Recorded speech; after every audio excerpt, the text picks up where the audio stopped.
I'm Bradley. And I'm Brendan. And on today's episode of Story Proof, we're going to be doing something a little bit different. Um, Anytime I meet somebody new, I like to ask them, what's their favorite movie, book, TV show, something, just what their favorite of any particular art form is. Because I feel like getting to know that helps you to get to know somebody on a bit of a different level, knowing what their likes and dislikes are and what it is that they enjoy about those things. Oh. So today, Bradley and I decided that we're going to give you some insight into us by going over our top 10 favorite films of all time. This was such a hard list to come up with. It is harder than you would think sometimes. Yeah. And see, I'm definitely one of those people that I like asking, what's your favorite this, what's your favorite that. But even with you and I, there have been a few times where I've asked and you're like, because it is sometimes hard, think about like your favorite band, your favorite song, whatever it is. Yeah. Sometimes it's hard to think of your favorite of something. Yeah. Especially when you think about of all time. Yeah. So there are a few kind of things for our list. We did limit ourselves to one per franchise. Otherwise, there is one particular franchise for me that would just dominate this list.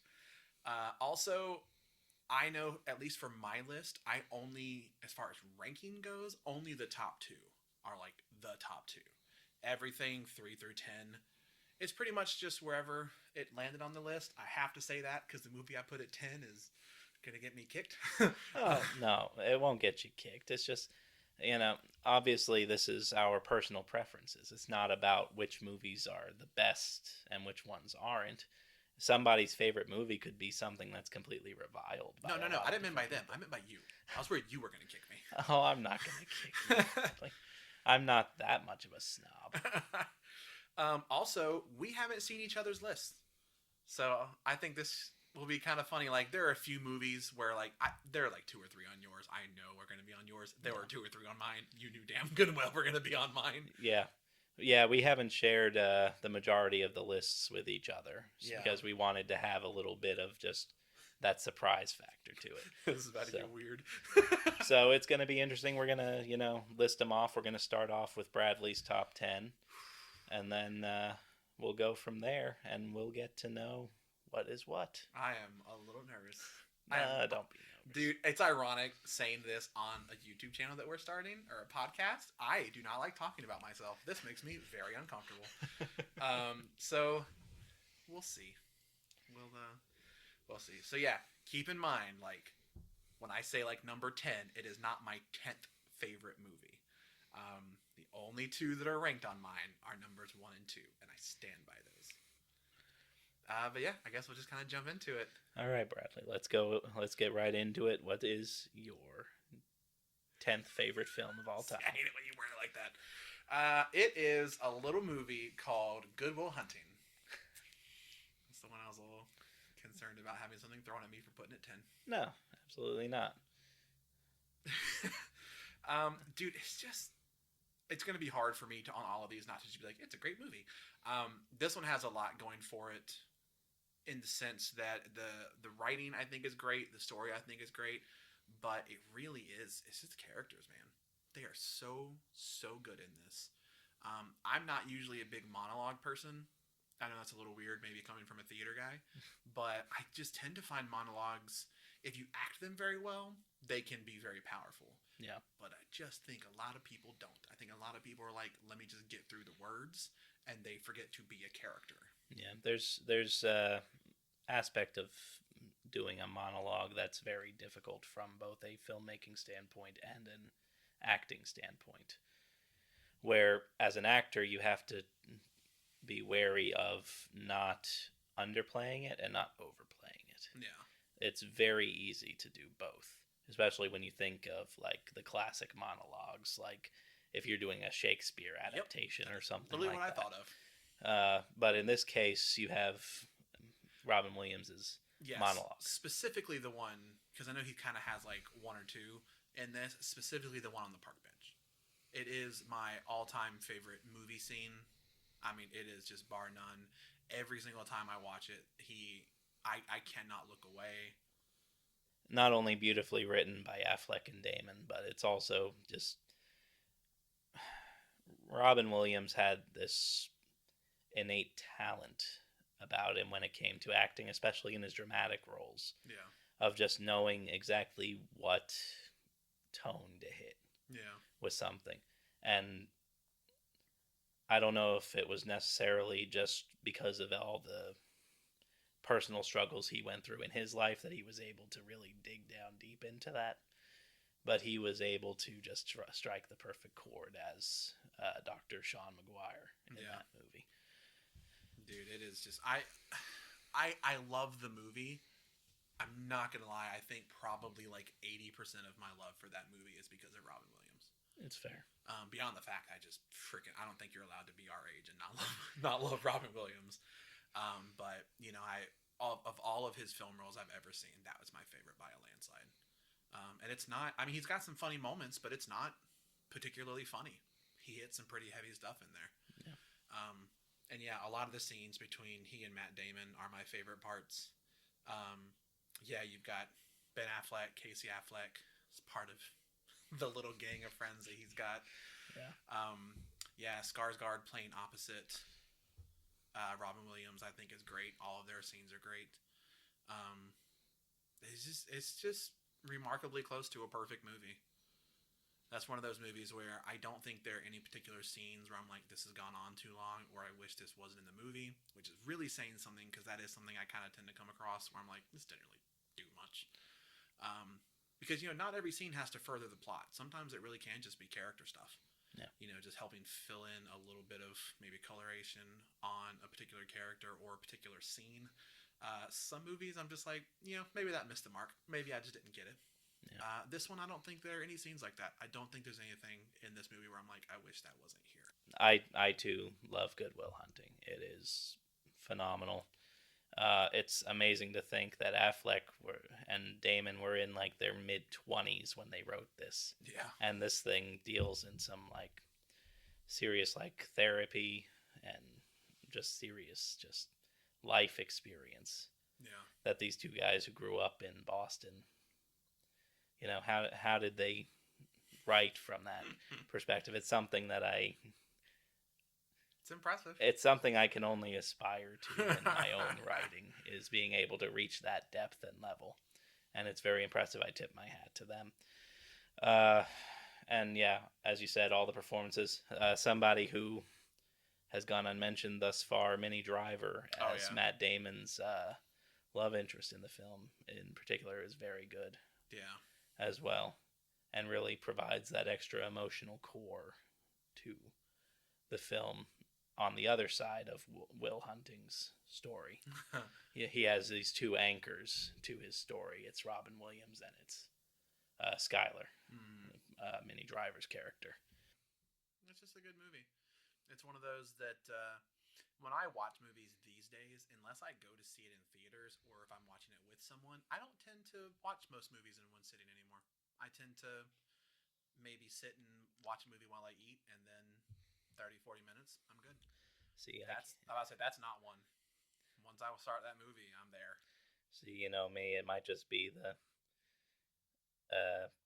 writer / filmmaker side of me versus the movie lover side of me. I can't sit down and watch a movie in two parts. I hate doing that. I don't even do two. Most of them like 3 or 4. I have to sit. If I'm gonna commit to watching a movie, I have to be able to finish it all in one sitting. I can't not do it. Yeah, I get that. Of course, you're gonna have some that are, you know, lengthy, like Oppenheimer, which you might need to stand up and take a quick pause or something. But see, that one to me, that would be weird to pause that movie. But I don't know. I don't know if it's maybe an attention thing. I don't tend to sit still very long. I get that. So that's one of the reasons why I watch so many TV shows. Yeah. It's so easy to sit down, watch an episode while you eat, and it gives me about that time frame. Yeah. About 30 to 40, 45 minutes, and then I'm good to go. But I get where you're coming from. Good Will Hunting is absolutely one of those that just kind of captivates you once you put it on. So I watched it recently around the holiday while we were driving to. It's like while you were driving. No, I wasn't driving. Don't drive and watch movies, kid. I was riding with the family down to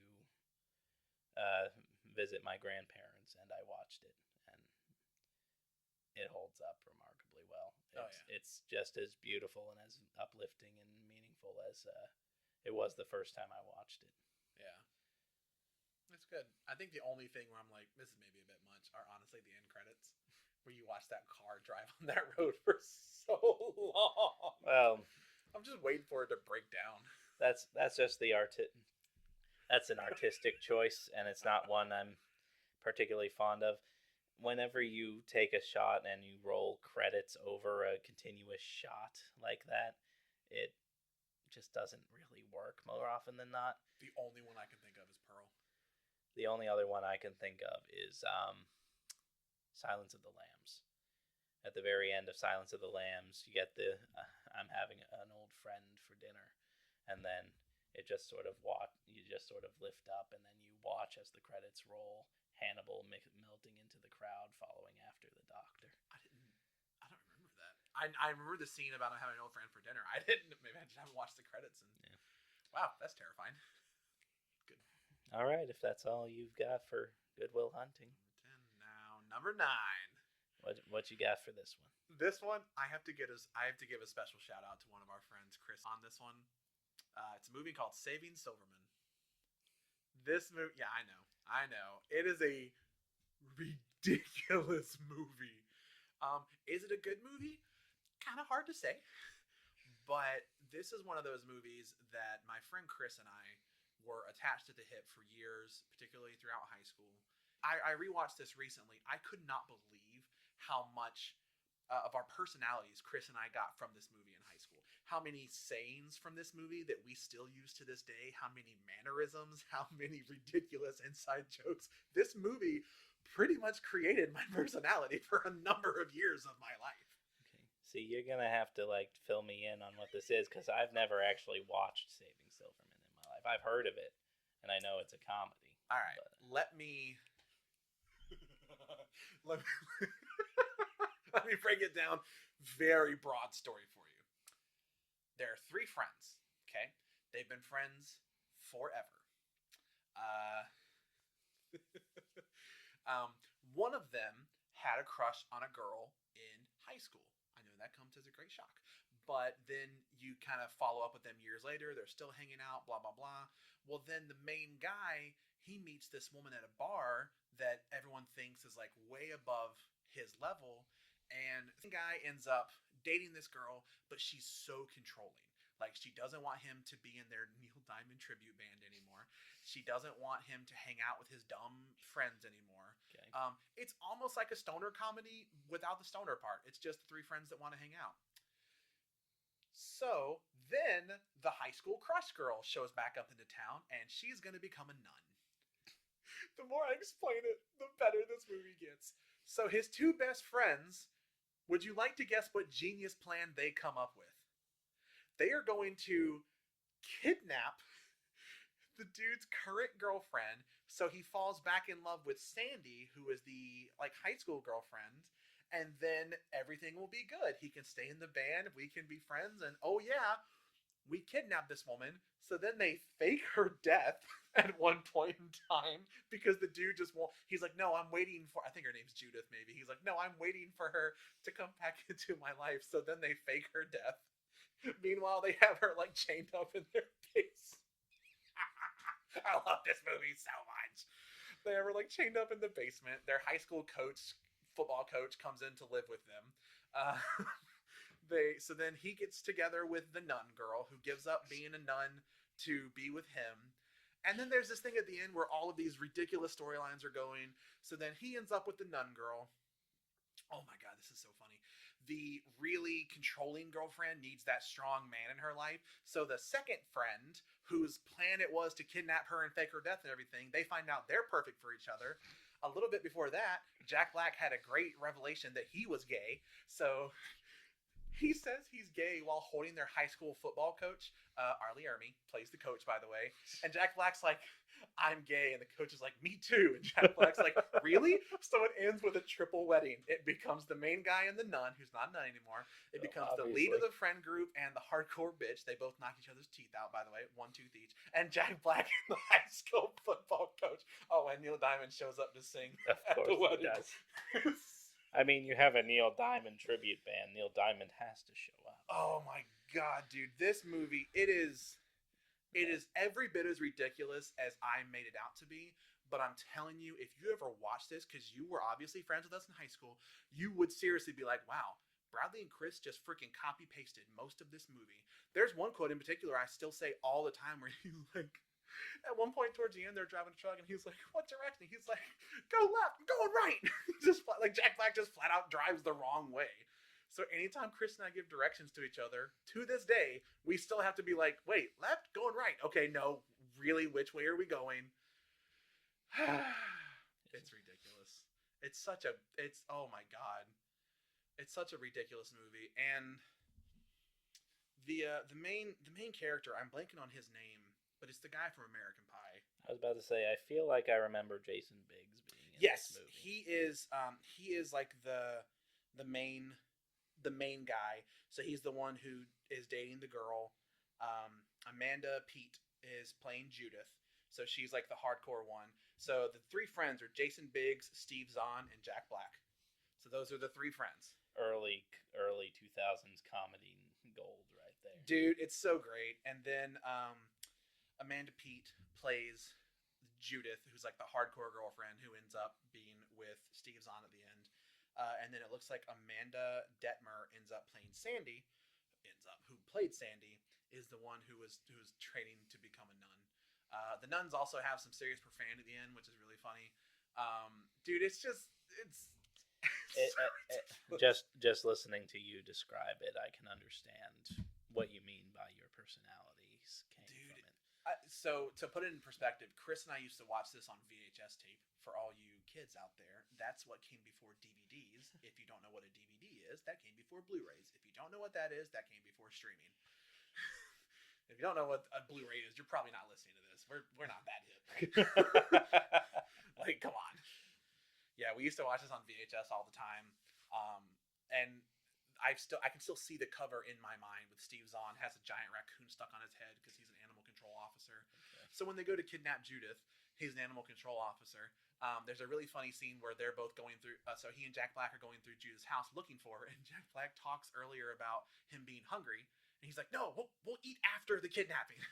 So then they're like looking through the house, and he's like, I didn't find her up here. Do you find anything?" They go back to Jack Black. He's like eating in the kitchen, and he's like, "I didn't find anything.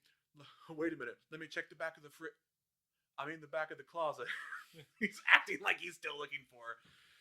Judith beats the hell out of both of them. They end up zapping her with a cow taser. God, dude. They like shoot her with a trank gun a couple of times, which cannot be good for you. Dude, it is. Oh my god. It's so funny. It sounds exactly like what a buddy comedy from 2001 would be like. Yep, 100%. So there is still one part of this movie that if Chris and I are ever trying to like talk the other one into doing something, there's one scene where Steve Zahn is trying to get Biggs to go on a date with Sandy, and he's like, come on, dude, come on. He literally just says it so many times that Biggs gives in.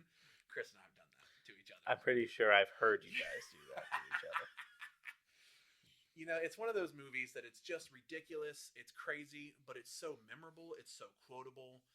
The characters are all fantastic. It's one of those that, you know, you can watch. We watched it in high school. I watched it more recently, and I'm like, it still holds up. It's so funny. Yeah. Is it good? Again, beauty is in the eye of the beholder. I think it's fantastic. I think probably the funniest thing is when Arlie Ermy, he recently got out of jail for he's a football coach, and someone makes a bad call, so he grabs one of they used to have the post things they stick in the ground. They'd be like, first down, second down. He like grabs one and throws it at a ref, and he goes, whoops, and you look, and the guy's laying like dead on the ground with the post sticking out of him.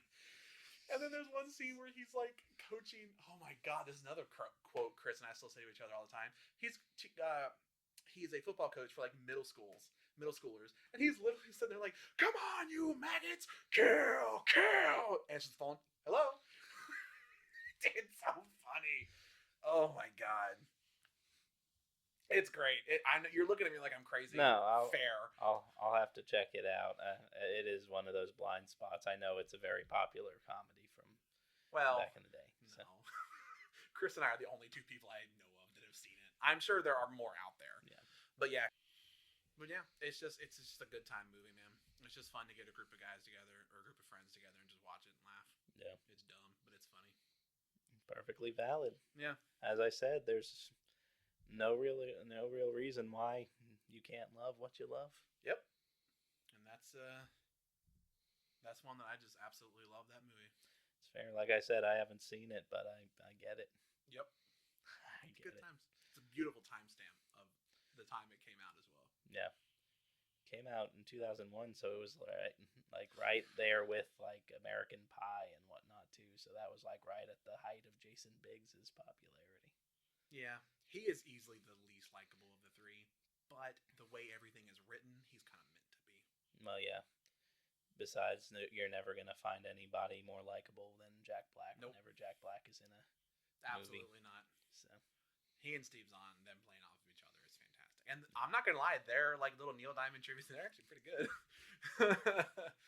Oh man, but it's good. It's a good time. You should, if you haven't seen it and you're just looking for a few laughs, you should watch it. Yeah. All right. Okay. Number 8. Number 8. This is, in my humble opinion, the single greatest standalone sci-fi film of all time. Wow, that's pretty big hype. Standalone, so like no Star Wars. Yeah. Here. The Fifth Element. It is one of the greatest movies ever made. Fight me. It is funny. It's got great characters. It's got great writing. It's got great scenery. It is. Did I mention it's funny? Because it's fucking hilarious. I was about to say, I don't think you have to get into very many fights about that. The Fifth Element is a very well-loved movie. Yeah, saying it's good is fine. When I truly do, for standalone sci-fi films, there are a lot that you can think of. Yeah. But most of them, particularly, there's just something about sci-fi movies that I feel like when people set stuff in space, it tends to get very bland. Like, I don't know what it is, just plenty of them do it really well. Something like Alien can really use that like small claustrophobic setting in its favor. Yeah. But when you don't have something that's scary, sometimes it can just be boring after a while. Well, yeah, when there's no action going on, or if it's just very basic and bare bones, it just gets kind of tropey. Yeah, and then a lot of scene changes go to scenery that look the same. Yeah. A lot of people are kind of dressed the same, which isn't bad. Again, plenty of movies do it really well. But The Fifth Element is just balls to the wall the whole time. I mean, it is so ridiculous, and Gary Oldman's hair alone. You just look at that and you're like, what am I watching? The cast is fantastic. Chris Tucker is at the absolute top of his A game, unlike anyone will ever reach ever again. He should have gotten 10 Grammys and an Oscar and a Tony for this performance, a Nobel Peace Prize. Ruby Rhod is one of the greatest characters in the history of greatest characters. I genuinely cannot think of a funnier character in a live action movie, like any ever. I still gut laugh to everything he does to this day. He is ridiculous. He is funny. His hair changes every 2 minutes. His outfits are crazy. His voice modulation is funny. The way he walks is funny. Everything about this character is perfect. Oh my God, he kills me. That's another movie that Chris and I still quote to this day as well. Yeah. It's been a couple of years since I've watched The Fifth Element, but I do like it a lot too. Yeah. It's very well done. It's very clever in what it does because it's not straight up like it's sci-fi, but it's sci-fi done smartly because it's also sort of this mystery story, Yeah. and they use that mystery to help keep the plot interesting and help keep the plot moving, and it's very well done. Was that Mila Jovovich's first like major role? If not first, pretty freaking close. And it's the first I know of. Yeah, so she was fantastic, playing just sort of this innocent creature that learns the horrors. Learns the horrors of the world as we go along. Yeah, and I will say the scene where she's like looking through the computer and learning stuff, and she gets to like war. It's pretty sad. Yeah, you're like having a good time, and all of a sudden this movie's like, nope. Yeah, it's very effective. It's fun to see Bruce Willis. It's weird because it's kind of not against type, but also kind of against type. See, Bruce Willis is one of those people that a lot of people knew him, especially early on in his career, as the funny guy. Yeah. And then he freaking Die Hard. He became like the action hero. But dude, he's funny. He and Ruby, some of their interactions are just so freaking funny because you have a character who is like so over the top and ridiculous. Dude, Bruce Willis plays it pretty straight for most of this movie. Yeah. But like the negotiate scene where they're having like the standoff, and he's like, something about the captain. We got to find the captain. I guess he's the captain. Dude, it's just funny, man. The scene with the diva where she sings the ridiculous operatic whatever thing that she's doing. Yeah, it's just fantastic. It's outrageous, but it's fantastic. The action scenes are great. Mila Jovovich just kicking ass, taking names. The gunfight scenes are really cool. All the Gary Oldman stuff, dude, he is having a time in this movie. He is hamming it up. He is having a blast. I constantly forget that it's Gary Oldman. I will never in my life forget that haircut. Like I remember the haircut and I remember the character, but I always forget that it's Gary Oldman because I think of like Gary Oldman as Gary Oldman from the last 15 years. Okay, that's fair. And Gary Oldman like pre-2005 was a completely different guy in my mind. When you had like Leon the Professional, you had The Fifth Element. It just you had Lost in Space. Like, dude, he just he did everything, man. He was just going out there. Ian Holm is also in it as the priest. He gets a lot of really funny lines as well. Oh my god, it's Chris Tucker, man. Like every time I think about this movie, my favorite scenes, they are all him being him. I'll be honest. The first thing I think of when I think about or see The Fifth Element is Chris Tucker. Yeah. Like that's the first thing that pops into my mind is him just hamming it up as this performer in. Oh my god, Chris Tucker's the look on his face when Bruce Willis starts like digging in the one woman to get the things out. When the dude at the end, they think like the whole universe is about to end and it doesn't. One guy's like, yeah, and Ruby's like, what's wrong with you? Slaps him. Oh my god, that movie's. Oh my god, when Gary Oldman's about to set off his bomb and he turns it off at the last second and you think he's okay, and then the one alien dude sets off his bomb right behind Gary Oldman, and it's got a timer of like 3 seconds, and Gary Oldman's just like, oh. Perfection, the ultimate way. And yeah, Gary Oldman's like the secondary bad guy. He's the much more involved antagonist in that one. That one also starts with the aliens that just kill me because they make me think of the freaking Goombas from the Super Mario Brothers movie, where they're just their mass is huge and then they have tiny heads. Yeah. And they walk almost like the big flat platform dudes. They don't like take steps. And then at one point in time in the beginning, one of them was trying to like leave quickly, and I'm like, dude, if you just gave this to like a person, they'd have been there 10 minutes ago. Yeah. But it's a great movie. It's just got a lot of awesome world building. Yeah. You know, you get to see so much cool stuff in it. And I love it. It's such a good movie. Yeah, I was gonna say if you wanted like a perfect example of how to do world building right. Yeah, I think it's a great movie. It's definitely one of those, if you're just looking for a good time, watch it. You will laugh.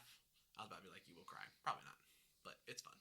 I don't know. There are some aspects of the movie that are like super sad. I mean, yeah, but crying and they're just like, okay, whatever. Maybe you'll laugh so hard that you start to tear up. How about that? I mean, to be fair, when the one blue woman gets shot, you're like, this is sad. But then you've got freaking Chris Tucker just killing it right after. You're like, well, I'm too busy laughing at him to be sad about her. So pretty much, Chris Tucker's the MVP of the movie. 100%. Okay. Funniest character of all time. I stand by that. The funniest live action character I've ever seen. It's pretty great. Yeah, I feel like I have to specify live action because the next one on my list is the only animated movie on my list. I was wondering if you'd have an animated movie or not. Do you have a guess of which one? You're suggesting that it's really funny. It's very funny. One of the top 3 funniest movies I've ever seen. I have to assume it's Disney. I think so. If it is, which I think it is, if it is, it's not like a Disney movie. It just is a movie that is owned by Disney. Okay. There's so many animated movies, and a lot of them are really very funny. Yeah. It's Disney. Is this the other movie that you were suggesting I may or may not have seen? No, you've definitely seen this. Oh, I've definitely seen this. Okay, is No, is it the Renaissance? I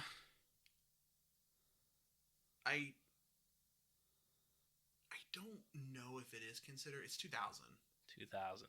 So I don't know if that's That's think it that's is. technically after the Renaissance. The Yeah. Renaissance is considered to have ended in 99, I knew it was close. 98, 99. If you think of this movie, I don't think Disney's the first thing you think of. How great it is. Is it Lilo and Stitch? No, very good guess. Especially knowing me, yeah, Lilo and Stitch is pretty up there. Okay, what is it? Stop the suspense. Emperor's New Groove. Oh, of course. I should have. The other movie that Disney released in the year 2000 Ah, man. during their experimental phase. I freaking love The Emperor's New Groove. It is one of my, obviously on this list, one of my favorite movies of all time. One of the funniest. This is one that my sister and I have really bonded over a few different movies. Yeah. One of them was a contender for this list is The Labyrinth. I really thought about putting it on here, and I was like, I don't know. It'd be top 20, but top 10 maybe not. Yeah. But this is also one where we're gonna get matching tattoos from this of the extract of llama. Oh my god, it's so funny. It is just so freaking funny. It's meta in a lot of times, in a lot of ways. And this is one of those ones where, I just mentioned how funny Fifth Element is, and Bruce Willis gets a few funny moments, but Chris Tucker steals the show. Yeah. Honestly, this one, dude, it's like everyone in the main cast is just on their freaking A game. Yeah. And it's so funny. It's just so freaking funny. Fun fact for Bradley, this is the first movie I gotta start talking about VHS tapes. This is the first movie I ever recorded from when it came on TV and you put in the VCR and you said, first movie I ever did that. Second one, Freddy vs. Jason. So that rounds me out as a person. Funny horror movie. Completely natural bedfellows when it comes to that sort of thing. Oh, but my it God. makes perfect sense for you. I know. It's just it's fantastic. David Spade is one of those people that I don't actively dislike him. Yeah. I just can't think of many things where I'm like, oh yeah, David Spade, awesome. Well, this is one. But when he's got something that's smart, like The Emperor's New Groove is, it's smartly written, it's well written. Dude's on point. Dude, it's good, man. It is just so good. The cast, John Goodman is one of my all-time favorite people. He's the opposite. I will go out of my way to watch something if John Goodman is in it. That's fair. We've talked a lot, even just a little bit already, about our favorite show is The West Wing. Yeah. He's one of those people, man. The show was already going great, and then John Goodman shows up, and you're like, my God, it got better. I didn't think that could happen. He's just great. I absolutely love him. I might be mispronouncing her name just a bit. Eartha Kitt, I believe is. Okay. As Yzma. If I had to pick a favorite character, it'd be Yzma. Well, you just have a penchant for liking the villains in most everything. She also becomes a cat, which makes me like her even more. But Yzma's a fantastic bad guy. Yeah. And then Patrick Warburton as Kronk is, I would argue, the most lovable character of the movie. Well, it's Patrick Warburton. Yeah, that's fair. Also, while talking about people in the movie, one that I don't know if people know as much, the theme song guy, yeah, it's Tom Jones. I did not know that, but I can definitely hear it. Right. As soon as I saw it, I was like, why did I not get that? I don't know. It's like recently, I found out that Anthony Hopkins narrates The Grinch, the Jim Carrey Grinch. Seen that movie a million times. Never caught that one. Never paid attention to those opening credits where it says narrated by Anthony Hopkins. Nope. I was too busy preparing to quote the entire movie from beginning to end to annoy my mom. That's fair. That's fair. No, I enjoy The Emperor's New Groove. It's post-Renaissance, so it's sort of during Disney's experimental phase where they're trying to figure out, new ways to push the animation, but not so much doing like the Disney princess formula. Yeah. And all that. So you have Lilo and Stitch during this time. You have Emperor's New Groove. I believe Treasure Planet is like 2002. That's a good one. So they're trying all kinds of new different things. You'll get Brother Bear a few years down the road. And it just... Dude, what a time to be alive, man. I remember when a lot of these were coming out. Yeah. Like Brother Bear in particular, I remember as soon as it was available to rent, probably from Blockbuster back then, I remember us watching it at daycare. I remember when, in the run-up to Brother Bear's release on Animal Planet, there was like a marathon of like bear-related movies and bear-related documentaries. Huh. And Phil Collins was like hosting the whole thing and just talking about like the Brother Bearathon and stuff like that. I that sticks in my head because I was like, oh, Phil Collins, that guy who did the music for Tarzan. This was before I had the knowledge enough to know, like, Phil Collins, the famous musician who was also in Genesis. No, let's talk about what he's the most well known for. He plays the detective at the beginning of Hook when the kids go missing. That is definitely his most well-known accolade. That's fair. Or he does do the voice of one of the bears in Balto. Can't say I knew that. Wow, okay. Man, Phil Collins was just like doing some weird stuff back then. I mean, Phil Collins just doing Phil Collins things, man. Yeah, that's fair. It's a shame that he's retired now. Yeah. But what a champ. But Emperor's New Groove, there's a lot of things in it that honestly should not work that really just work. Like the entire idea of Kuzco talking to Kuzco, narrating Kuzco's story, and somehow it works. Just having these two talk to each other. Good. Oh my god. Why are we following this sad guy so much? Stories about me, not him. Me pulls out the marker. Oh my god, the music is so good. The characters are so good. The writing's fantastic. It's all just ridiculous. Yeah. But this is one of those things where it is. I think it's a very tight, well-written script, and every single freaking line delivery by these guys is just awesome.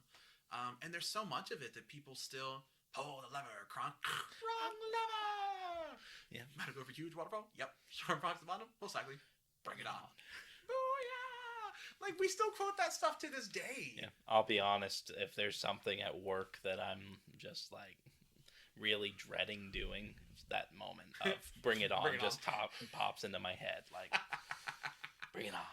But yeah, it's very well written, very well done. It's far better than it had any right to be, just on concept alone. Like, yeah. You're turning this emperor into a llama, and he's gonna learn how to be, not douchey. But they execute it so well. It is. It's just fantastic. When she turns into a cat at the end, it kills me. Is that my voice? Is that my voice? Ha! I win. Who would have thought that trapdoor would lead me out? Oh my god, I can quote so much of this movie. Dude, it's just fantastic. Yeah. I love this movie so much.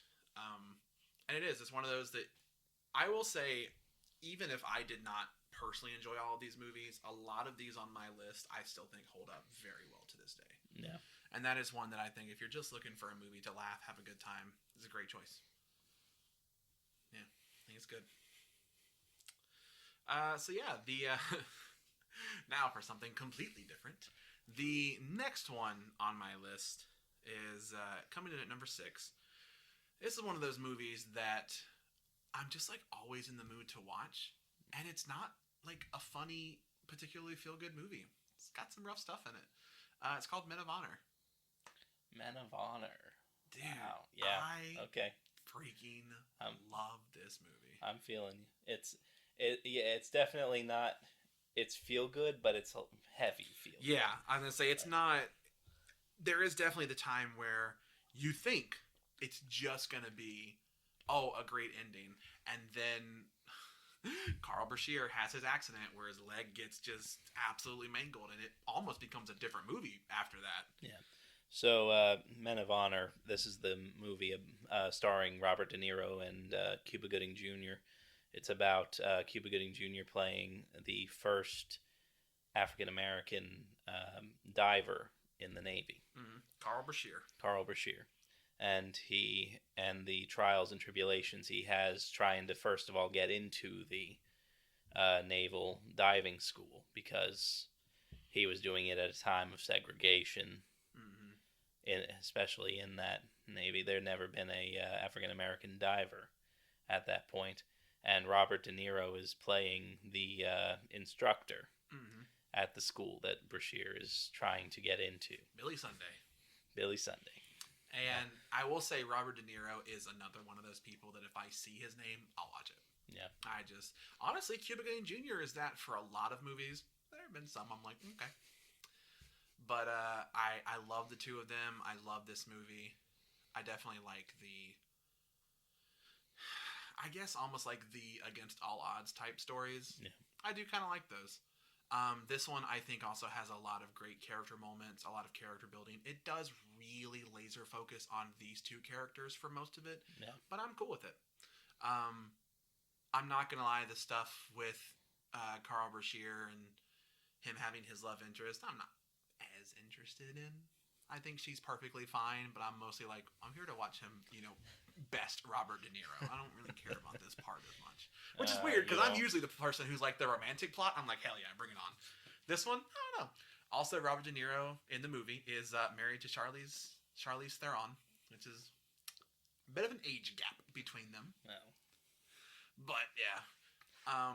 And yeah, it is. So, in the movie, what happens is they are both on the same ship, and Carl Brashear is a cook at the time, and he sees Billy Sunday go in to rescue. I think a helicopter goes down, and he sees Billy Sunday go in to dive to rescue the people. Yeah. And he comes up, and then they have the second person go down. His line ends up breaking. He falls in. So then Robert De Niro. So the way that like the gases they have to deal with and the pressurization, if he goes back in immediately, he's going to suffer damage. He's going to hurt himself. And he does anyway to try to save this guy. So then he ends up, he gets damaged for a long time. He's got some health issues at that point. He has serious anger issues. He punches a ranking officer. He gets demoted. So yeah, he ends up, it's kind of this cool thing where he ends up at the diving school that Carl Brashear shows up at, but in his last dive is when Carl Brashear was like, why am I saying his name so many times? Is when Carl was like, that's what I want to do. Yeah.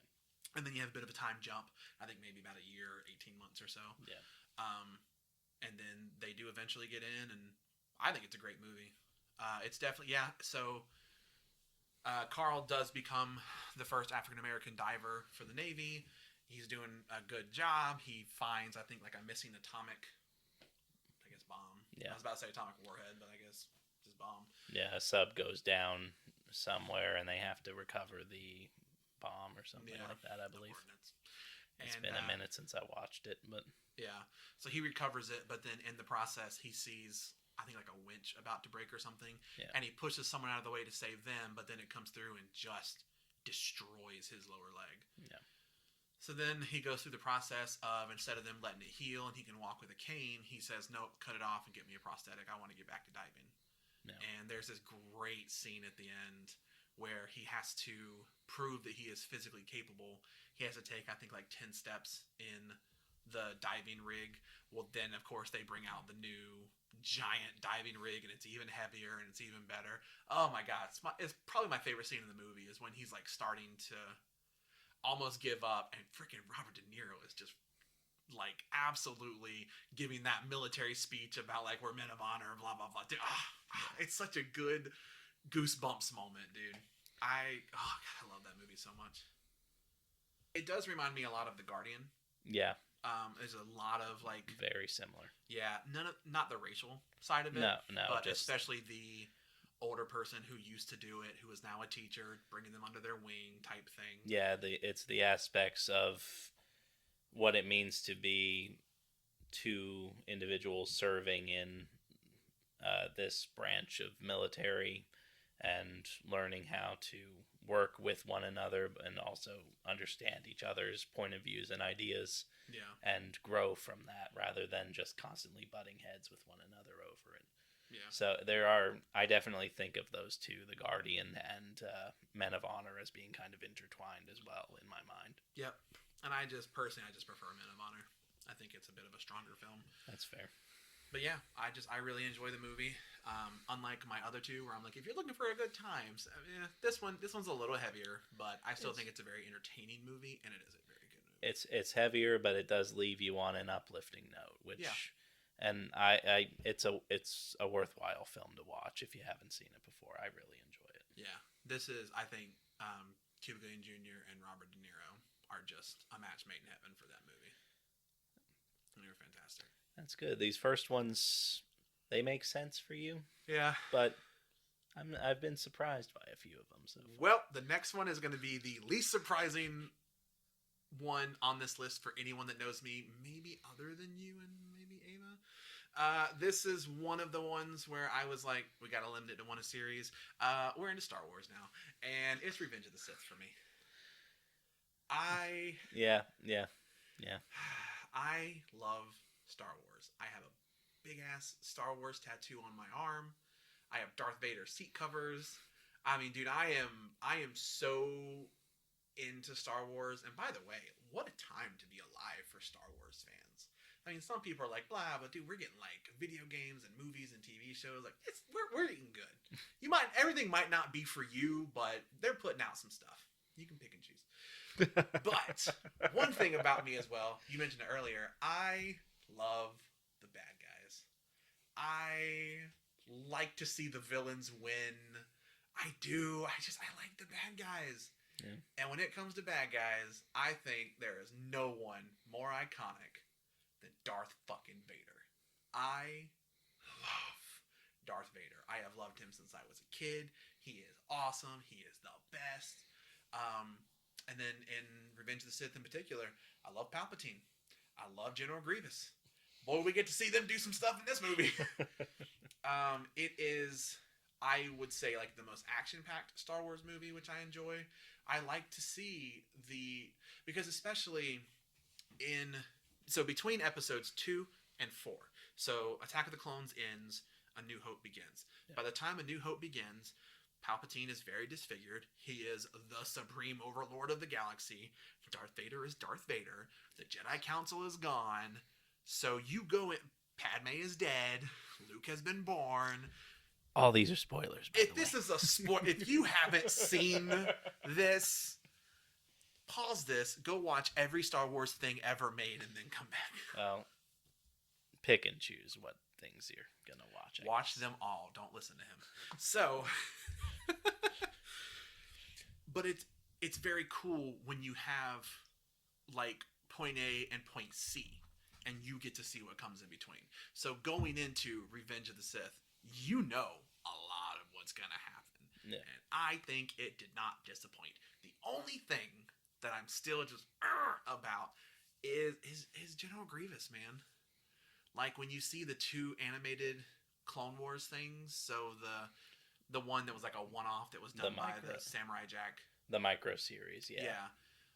Dude, he is just a freaking unit. Oh yeah, he destroys everything inside. Oh my god! And then now the Clone Wars animated series, I think I really like the portrayal of him because when he shows up, he is a danger. But at the same point in time, if he thinks the tide is turning, he's out. Yeah. He's not going to stay and go down with the ship. He's like, fuck that, I'm out, dude. I think that's pretty smart tactically it's a bit of a coward's approach. But I really like that they show him to be a very genuine threat. You know, when he shows up, people are like, "Oh fuck, it's Grievous," and then there are sometimes people run from him. But then in the live action, man, like all he does is run around, like cough the whole time. We get to see him fight really well, like once, and it's over pretty fast, and then he dies. And you're like, man. But I think they made him look cool. He's one of those guys. He's just been so striking to me. The 4 arms and the 4 lightsabers. I'm like, fuck yeah, dude. Yep. I am all here for it. Well, he's here to be sort of the proto Vader, to show kind of where Vader is going to come from in a way. Yeah, they should have 'cause given Vader 4 arms. Like, come on, man, go Goro on this bitch. I know that was ridiculous, but still.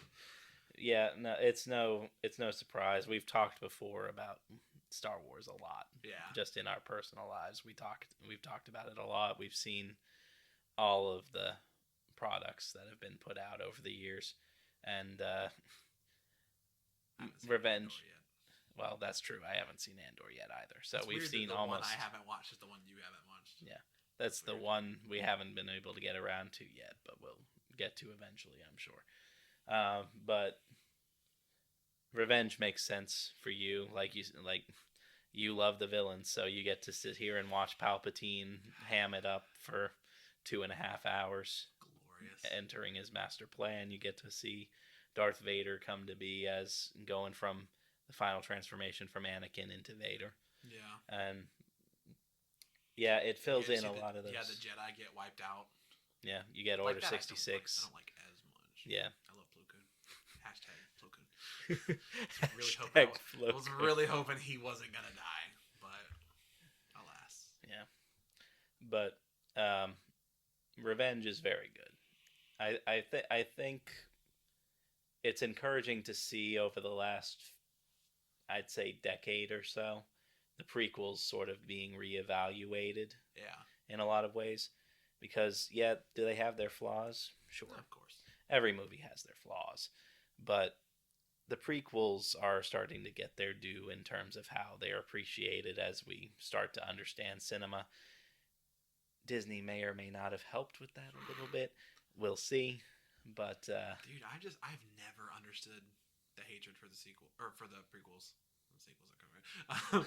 But I mean, to be fair, for us of the age that we are, this really was my Star Wars growing up. I saw these in theaters. We've only now seen Revenge of the Sith,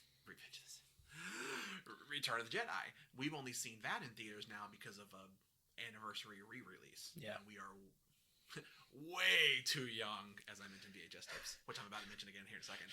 We are way too young to have seen the original 4, 5, and 6 in theaters. So I remember going and seeing Phantom Menace like 7 or 8 times in theaters when I was a kid.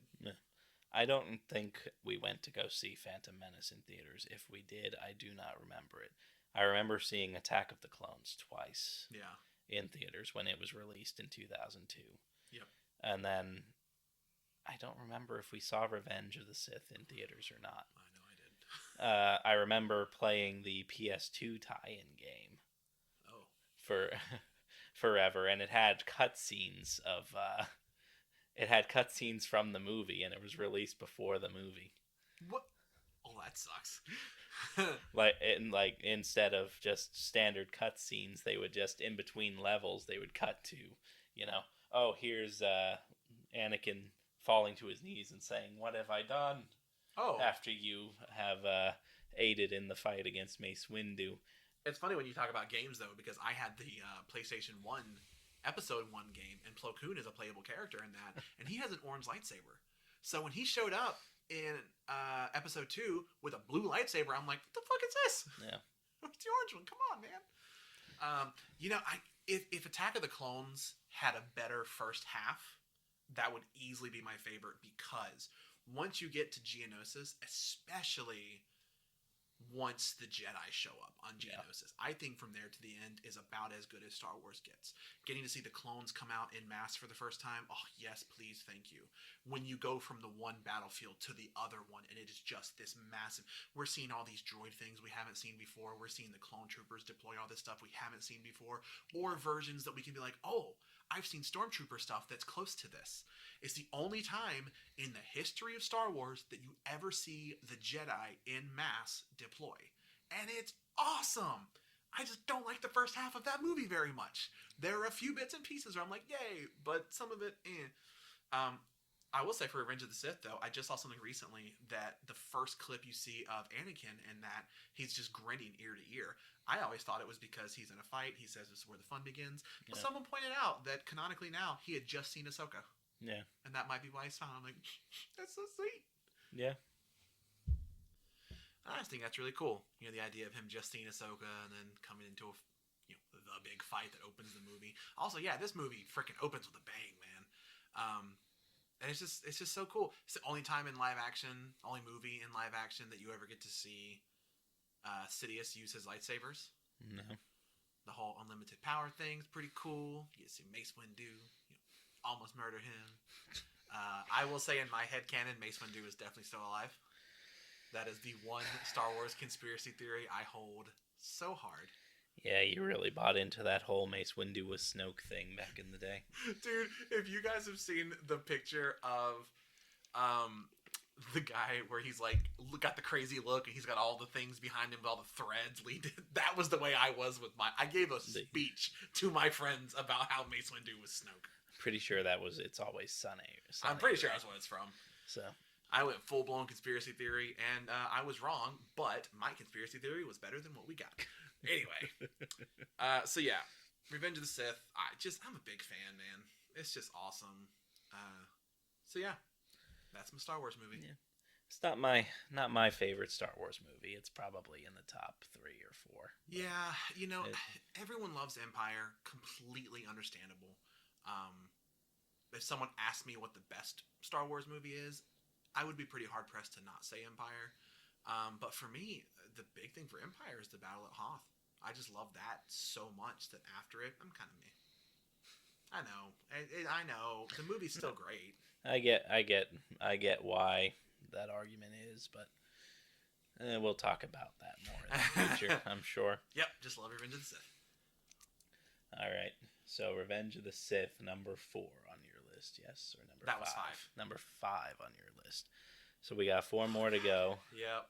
Number 4 is the one I was a little nervous about because I was like, I'm going to talk too much about this movie.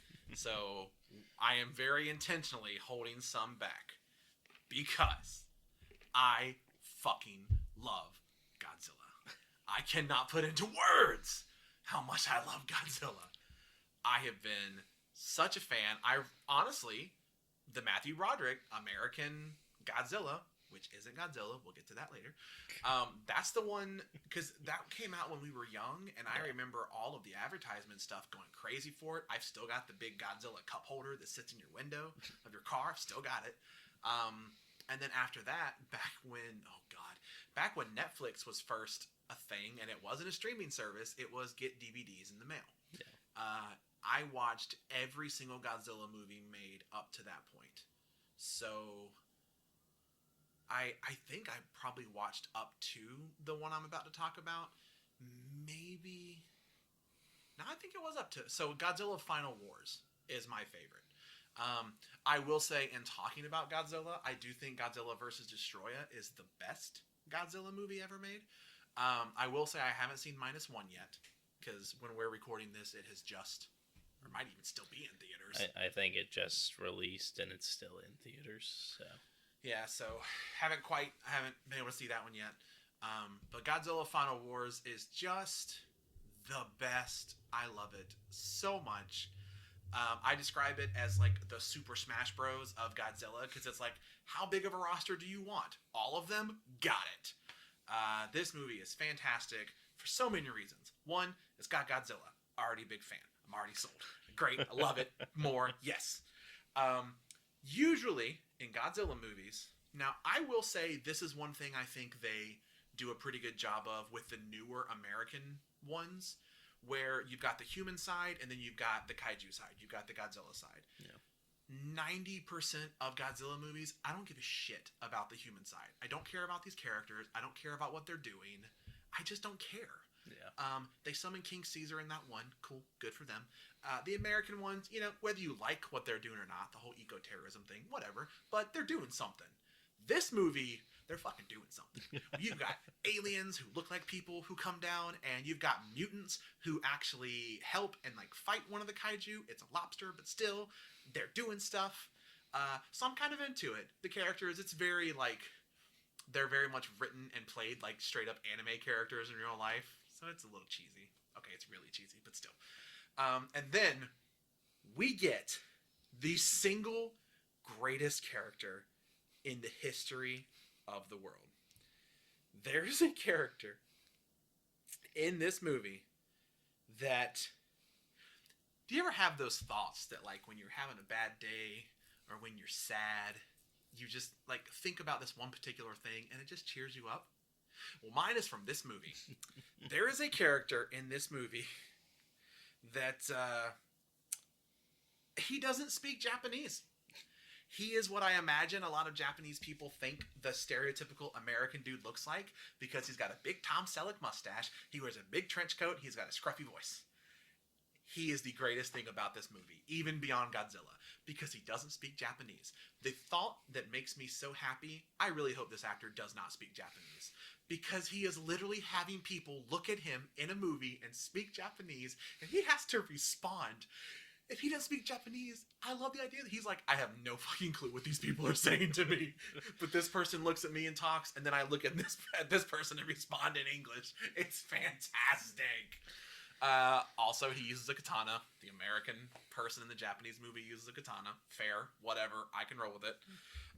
His name is Douglas Gordon in there, which I think is very cool. He's just a badass. And I just love the idea that he doesn't speak Japanese. But in this particular universe, the humans, up to this point, are actually fighting the kaiju. They're commanding these ships that they're kind of dumb. They look like big submarines with a big drill bit on the front of it. Whatever. But he gets in trouble in the beginning because he's fighting one and he freezes it and shatters it. And they're like, no, you broke the rules. He's like, but I won. Very American. Zilla, which is the Matthew Broderick American version of Godzilla, is in this movie for about 12 seconds. So the aliens that come and invade Earth, they're basically just dropping off all of Godzilla's greatest hits, and it's like, ha, we're going to take over. And Godzilla's like, fuck that.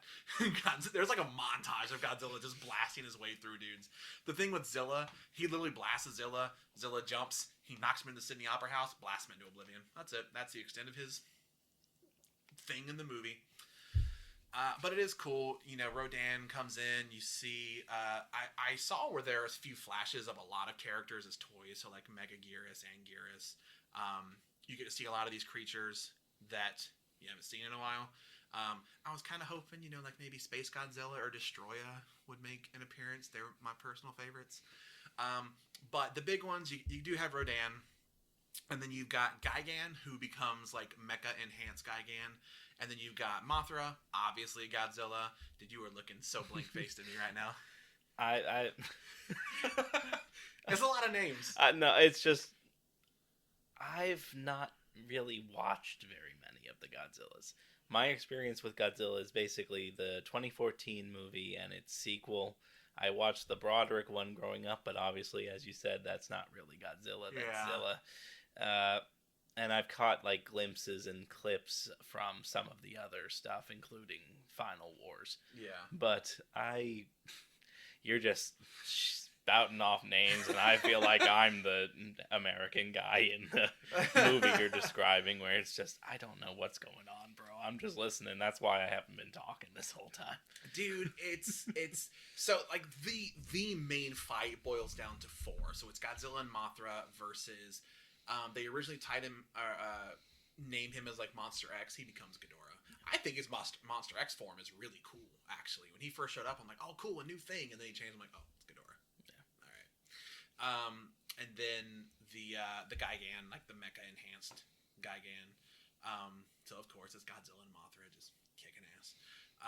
But dude, it's just great. It's just such a fantastic movie. It is pretty much like a wet dream of any Godzilla fan, because it is just a greatest hits of Like I said, the human stuff is actually pretty cool for once. I actually kind of care about some of the characters. Love the American dude. God, he kills me. So funny. He's not funny in the movie at all, but the fact that he doesn't speak Japanese just kills me. It's so funny. But the humans doing stuff is really cool. Yeah, the roster is just freaking fantastic. I think there's like 15 dudes in total in this movie. And it's just awesome. This is also one of my favorite Godzilla designs. It's from 2004, so the CGI that they use for a lot of like the weapon blasts and stuff, still pretty good. You know, it still looks pretty good. This is still one of the newer Godzilla movies. With it being in 2004, I don't remember off the top of my head if Tokyo SOS came before or after this. I feel like before, but I remember those being like the last two that I got from Netflix way back in the day. But yeah, I did almost put, because like Space Godzilla is my favorite bad guy that he ever fights. I will say Space Godzilla got some hips. Like every now and then, like the monster will turn. I'm like, man, those are some big old hips on that dude. And Destroya, I think, is the best movie.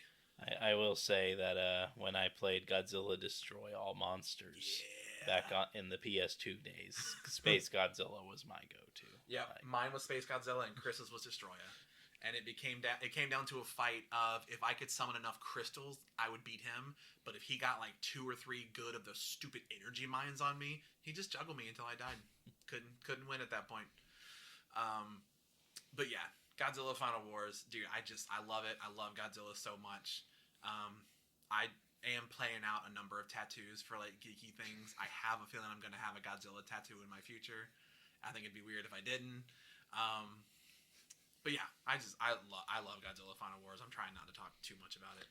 No, this is the part of the episode that's about you and your favorite movies. So you say what you got to say. I feel like I've said enough without absolutely word vomiting on it. I will say, if you are maybe trying to get into the Godzilla franchise, I would maybe hit up some of the Soho films that came before this. A lot of the verses, Godzilla versus Megagears, Godzilla versus, and it's just like one monster at a time. If you don't want to do that, you can watch Final Wars and enjoy it and have a good time. When some of the monsters show up, they're pretty much just a monster. But yeah, you can still have a great time watching it. You can look at the one American dude and laugh with me because I love it so much. It's great. I love this movie. Like I said, it's new enough that it still looks really good, but this is also before they were completely CGI in Godzilla, so it is still I think some puppets, some animatronics, some guy in a suit, and then they mix CGI with it. It's great. It's my favorite version of Godzilla. Yeah. Some of the all CGI ones, I think they look good or fine, but that to me is like the golden era of Godzilla. I hear you. Yeah. So that's my number 4. All right, Godzilla Final Wars. I didn't have much to say because I've never watched it and I don't know much about it, but we'll see what happens. Too much to say because I can't stop watching it. What is so funny to me is that number 4 on my list, we had big monsters and we had kaiju fights. My third favorite movie is Julie and Julia. Completely different. Well, that makes sense for you, though, in a sense, because you are very much into cooking. Yes. So it would make sense that a movie about Julia Child would speak to you. Dude, I love the movie. This is one of those movies that I love it almost more than I feel like I should. Like, I love Meryl Streep. I love Amy Adams. I particularly love Meryl Streep and Stanley Tucci. Yeah. They are just a match made in heaven. Put them in more movies, please. Yes, I'll take all of them I can get. They are so loving in this as well. Because I did not grow up on Julia Child. Yeah. I've seen videos and clips and things of her in the last couple years. Because I got into cooking in about 2016. For some reason, my last year of college, all of a sudden I just I want to start cooking. Yeah. I was literally watching Kitchen Nightmares, and for some reason that made me want to start cooking. I don't know why. That's weird. But I had never really cooked before that, other than eggs and hot dogs and crap. The usual stuff. Yeah. But yeah, now I have a decked out kitchen. I cook all the time. I have Julia Child's Mastering the Art of French Cooking. I've made a few recipes from that. Some of them are not easy. One of them took me 8 hours. Well, this is a woman who had a show on PBS for like 20 years, Brad. I know. I've got another one. I've got another one of her cookbooks that's really cool, where it actually breaks down episode by episode. It's like if you go to her season of this show, episode 1, what did she make? You flip to it, and it will show you the recipes for what she made in that episode. It's really cool. That's really cool. And it's not too big either. Mastering the Art of French Cooking, the one I've got, is pretty big. Yeah. But this movie, it's about a woman. Her name's Julie Powell, and she feels like she's sort of stuck in life. She doesn't feel like she's going anywhere. She's working a job she doesn't particularly enjoy, and I think she's just kind of looking for an outlet, something creative to do. Completely understand that. Yeah. And she gets the idea to cook her way through the Mastering the Art of French Cooking, which is a great book. And what we get to see in this movie is, while she is cooking her way through the book, the movie also does like time jumps between her and Julia Child, as Julia is working to write the book and then get it published and get it out there. And it's a fantastic movie. And yeah, Stanley Tucci plays Julia Child's husband. Jane Lynch plays her sister. Perfect. Dude, it is just top notch. Meryl Streep absolutely kills. I mean, she kills it in everything. If you guys have ever seen that clip about the one guy who's like, someone's like, Meryl Streep wasn't the best choice, and he's like, excuse me, Meryl Streep could play Batman and be the right choice. Yeah, that's me. I feel it. I love Meryl Streep so much. But this movie, I don't know, there's just something about it that just absolutely does it for me. I think the cooking in it's really good. I love the characters. I love the writing. I really love that it doesn't shy away from some of the kind of harsher stuff as well.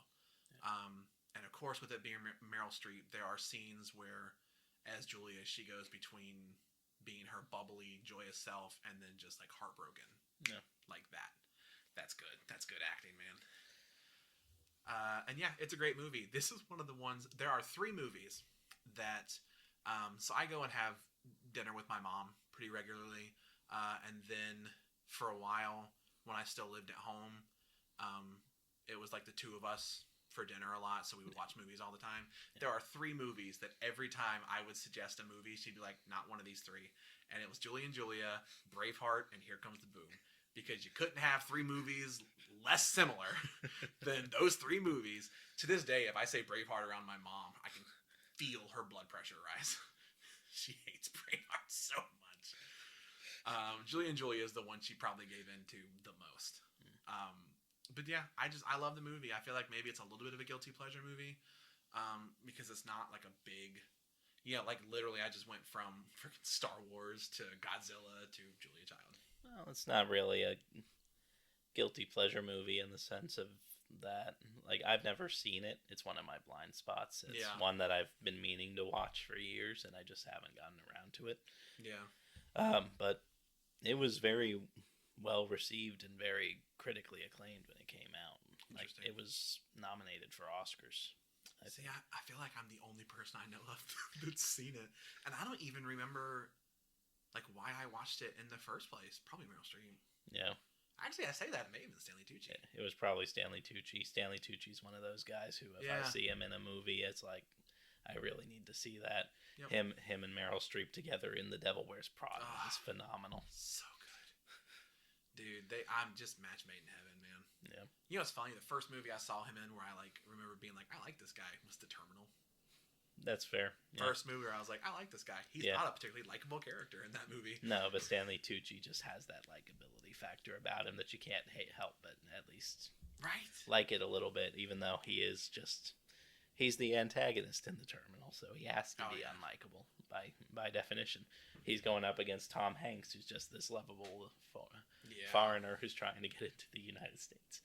There is one thing about the relationship that Stanley Tucci and Meryl Streep have in this movie as the Childs, that I remember when I did Cinderella, and this is a little bit of a tangent, but I think this is one of the things that always draws me to this movie, is that when I did the theater show Cinderella, I had a conversation with the director where I was the king, and he talked to us about, the idea that your son is able to quote unquote like fall in love almost instantly with this woman. And there is an idea, particularly in the show, that's a little more fleshed out about. He's like, I want you guys to be an incredibly loving couple. You know, I want you guys to be almost just like the perfect couple. Obviously, no couple's perfect, but you guys are just so loving because he's seen that his entire life. So when he feels that kind of stuff for a woman, he knows what real love looks like. He's seen a perfect example his entire life. So I've talked before with you, Brendan, about one of the things in the West Wing that I've always loved is Abby and Jed Bartlett. Yeah. They're absolute, like, they're not a perfect couple. They're not perfect people, but they are perfect together. Yeah. Just that king and queen freaking romance that is two people who are just hopelessly in love, would do anything for each other. And that, to me, that level of relationship, I don't see it too often in things. It is very, very hard to accomplish. I think in theater, I've maybe done it once or twice. Yeah. They have it in this, which, I mean, they've worked together before. They're also both extraordinarily talented people, but their relationship is one of my, even beyond all the cooking parts of this movie, which I also love, just seeing them just be a loving couple with each other. They pull it off so well. I think her acting and voicing and impression of Julia Child is spot on too. Like, it is almost creepily spot on. Yeah. But yeah, I absolutely adore this movie. This is one of those I am always in the mood to watch. I will never say no to watching Julie and Julia. So yeah, I just absolutely love that movie. See, I never would have, if you had asked me to list what I thought your top 10 movies were, Julie and Julia is not one I would have thought about. Yep. But having listed it, it makes total sense. Yeah. I've got about maybe 5 or 6 movies that I don't think people would be like, yeah, that's one of Bradley's favorite movies. Yeah. And I was like, I gotta put one of them on the list. Here Comes the Boom almost made it.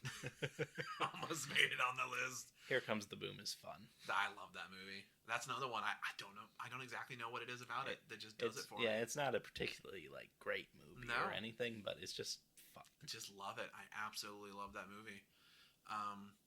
Yeah, that one and Emperor's New Groove were the two on my list. I was like, and Saving Silverman. Yeah. I was like, I don't know if Brendan would guess these. I kind of figured you would know that there would be a Star Wars movie. Yeah. I knew you were going to know what my number one is. Yeah.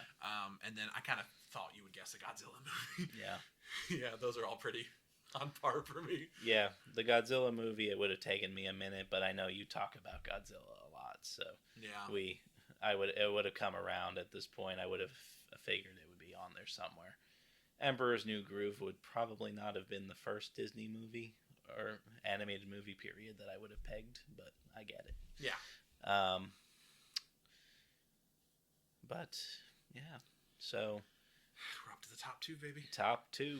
These are again. These are the 2 that are in order. These are my 2 favorite movies, and they are in this order. When we talked about the idea of this list, I did have these swapped at first. Yeah. And then the more I thought about it, the more I was just like, no, the one that is number 1, I was like, I have to put this as number 1. So number 2 is a little bit weird for me because I don't really like biopics. I tend to find them boring. That sounds mean, but well, that makes it kind of. I mean, Julie and Julia isn't really a straight up biopic but either, it's based on a true story. But it's kind of biopic-ish with Julia Child and the Child's story. That's so that true. makes it kind of funny that 2 of your top 3 are like. I know. But could proceed. I don't know. Like I've seen 2 of the different Steve Jobs ones. Ali. I think these are fine films, but I don't know. There's just Bohemian Rhapsody. I just don't do it for me. Yeah, I get that. I mean, some things resonate differently with people. So, but apparently, when you cast Taron Egerton, who was one of my favorite people, and you have Elton John music, apparently it works for me because my second favorite movie is Rocket Man. I fucking love this movie. I think it is, oh god, just a magnificently well-made movie from beginning to end. I've been a pretty big Elton John fan for a long time, and I don't think I realized how big of a fan I was of his until I watched this movie. Until just song after song hit, and I was like, man, apparently I'm a much bigger Elton John fan than I thought. It's funny how that works sometimes. Yeah. and when you look back at younger Elton John, I cannot believe how well cast Taron Egerton is. Like, Yeah. it is almost creepy sometimes. Yeah. And vocally, I think he's great. The acting that he does in this is just fantastic. It's a bit of an ensemble cast. There's a lot of people across the board, but for me, really, I'm here for him. To see, and this is another one of those movies that, man, it is not sunshine and rainbows. This movie hits some pretty hard shit that honestly can be like genuinely hard to watch, hard to stomach, but it does it so well. Edgerton is I think he's such a talented actor. He is easily one of those people now that if I see his name, I'm like, hell yeah, sold.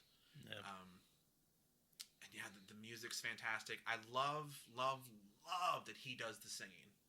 That, I think, because that was one thing in particular, again, to mention Bohemian Rhapsody, that just kind of me. Granted, it's Freddie Mercury. I can't sing it. Like, I completely get that. You'd have to be a very brave man in order to try to just completely do Freddie Mercury on your own. Yeah. But this one, and it just, I like the storytelling. The fact that did we go see this in theaters? We didn't see it in theaters. I actually have not seen it. We have to stop the podcast right now. We got to go watch this movie right now. It's another one of those movie blind spots like Julie and Julia where I've meant to watch it, but I just haven't found the time or the opportunity to watch it yet. But I always found it funny. I too like Taron Egerton. I really enjoy him in the Kingsman films. Oh, yeah. The Kingsman films are great. But I also find it funny. What's the animated movie that he's in? Sing. I was gonna say he literally sings "I'm Still Standing" at the end of the first Sing movie. And does he do? I assume he does. I'm Still Standing in yeah, Rocket Man. They historically they were going to name the movie "I'm Still Standing" for a while, and then I think just maybe in brainstorming or maybe there was a particular reason that they ended up changing it to Rocket Man. Well, I think Rocket Man is probably that song that most people associate with Elton John more than anything. So. And then in the movie, where it comes in the movie is pretty powerful stuff. Probably much more poignant. I am not usually one to talk about the way the movie is shot. The cinematography, that's not really my thing as much. I feel like that's much more a you thing. Well, yeah. The cinematography in this is outstanding. When they do Crocodile Rock, it's the first time in the movie that he's performing live and like people are just going crazy, and it's almost like he's being lifted off the ground. So as he is playing, literally he is coming off the ground and is like flying above everyone. The music becomes kind of psychedelic. He comes back down and oh my god, you gotta watch this fucking movie. You're getting into that real fantastical sort of thing you can do with like a musical movie. Yeah. Where you're just kind of floating around, similar to like in La La Land when they go into the observatory and go flying through the stars and everything else. Yeah, the one going into Rocket Man is he takes a ton of pills and he has a party and whatnot, and he jumps in the pool, and then there's this scene where he's being wheeled away on a stretcher, and you see this like long shot from the side where he is like, I think he's like trying to sing, and he keeps trying to take the oxygen mask off, and someone keeps putting it back on. So there's this thing where like they pump his stomach, you see all the pills come out, and then they just keep taking him and like getting him ready for putting on the clothes for Rocket Man, and then he just like doesn't miss a beat and goes out on stage and is in the stadium. It is that, and then there's one where he's backstage and he is actively in a mirror trying to smile, trying to make himself into Elton John. It is fucking heartbreaking to see. It is so good. Oh my god, this movie. Yeah. And the music is fucking perfect. Every single song is perfectly picked, because really when I'm not usually a big fan of like jukebox musicals, because you tend to have two types of, well, really three types of jukebox musicals. One is just a fucking story and their songs, whatever. Yeah. Sometimes you will have it where they have the songs in the show and then they try to like build the show around those songs. Yeah. Or you have one where it really is like every song perfectly fits in the story they were telling and in the dynamic, and it's seamless. It just feels like a genuine. This isn't. If someone were to say this was considered a jukebox musical, I'd roll with it, like a movie musical. That's fine. But this is one where like every song, it just fits. It absolutely fits. And yeah, the characters are great. The writing's great. Everything is fantastic. This movie is one of the best movies I've ever seen, and I'm shocked you have not seen this. It's so good. Yeah, I'm really disappointed in myself, honestly, that I haven't seen it yet. Because, as I said, I love Taron Egerton. I love Elton John. So, and it's a movie that's really going to be right up my alley. Because I do enjoy a good biopic as much as the next. But, it's so good. I really like that it starts with him, like, at his low point. Yeah. And then progression-wise, it starts back with him as, like, a young child. Yeah. And then it kind of jumps back and forth a little bit. And then it picks up from here and then goes from there. So, like, chronologically, I like the way that it works. It's just good, man. It's just a fan-friggin-tastic movie. All of the characters in it that aren't Elton, I think, are all cast really well. Richard Madden is in it for, I feel like, a pretty good bit. And yeah, it's just, oh my god, it's a great movie. Yeah, I need to see Rocket Man. It's definitely one of those I need to put on my list to watch. Maybe I'll try to watch that tomorrow. I was gonna say, I mean, if you ever want to watch it, I'm here.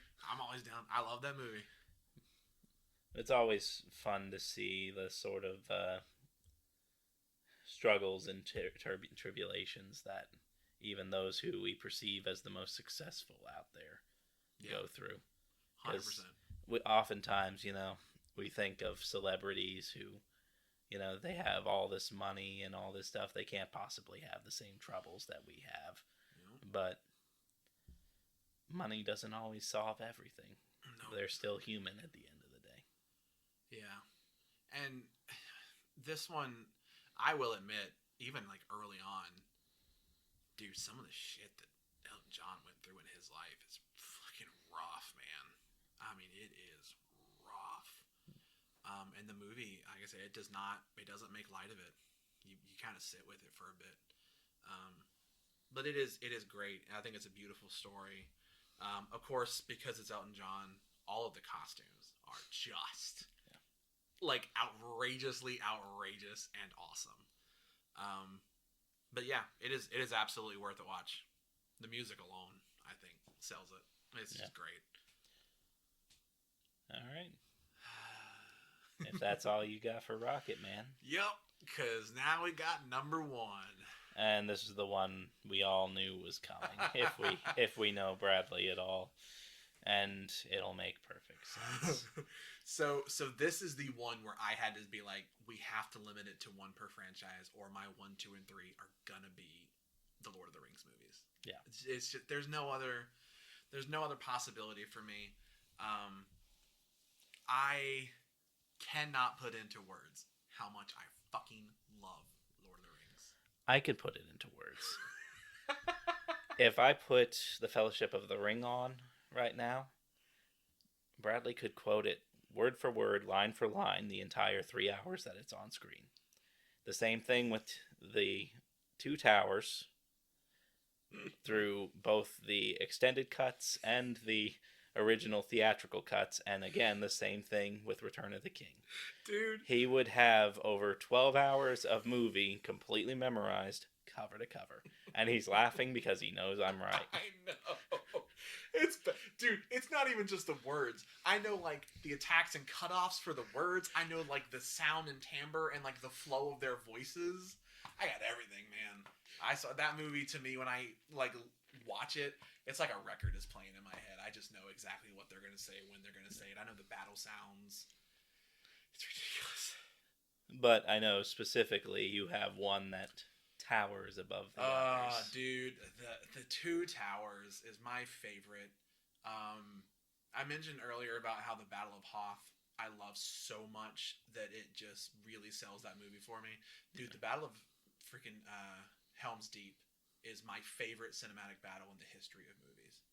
By such a landslide. It's perfect. There's not a single thing in the world I would change. The only thing across the movie that I would change is have Treebeard talk a little faster. It kills me. I mean, I know that Jonathan Rhys Davies is doing the voice. I love him. Gimli is my favorite character from these movies. And if Gimli isn't your favorite character, you're wrong. He's the best. He's the best.